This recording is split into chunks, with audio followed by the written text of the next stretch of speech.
Quotes है, quotes में basically आपको ना किस कैटेगरी के स्टॉक्स चाहिए वो आप डायरेक्टली इससे फिल्टर कर सकते हो। This is like screener only, but इसमें ना बहुत सारी चीजें सिंप्लीफाइड है। अब जैसे आपको स्क्रीनर में आपके पास कस्टमाइजेशन ऑप्शन है, with this you do not have customisation option. जैसे आपको सिर्फ एक स्पेसिफिक टाइप की कंपनीज फिल्टर करनी है आपको, जैसे मोस्ट एक्सपेंसिव कंपनीज, मतलब ये मार्केट की फास्टेस्ट ग्रोइंग कंपनीज है। मोस्ट एक्सपेंसिव मतलब इनका, अच्छा ये शेयर प्राइस के हिसाब से मोस्ट एक्सपेंसिव ले रहा है क्या? हाँ, ये शेयर प्राइस के हिसाब से मोस्ट एक्सपेंसिव ले रहा है, मुझे लगा वैल्यूएशन के हिसाब से ले रहा है most expensive.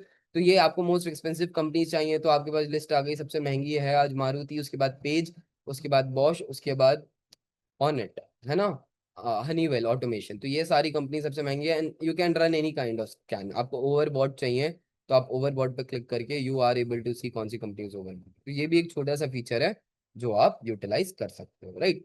So this is the basic, these are the basic features जो ट्रेडिंग व्यू में आई रिकमेंड आपको यूज करने चाहिए। These will make your life super duper easy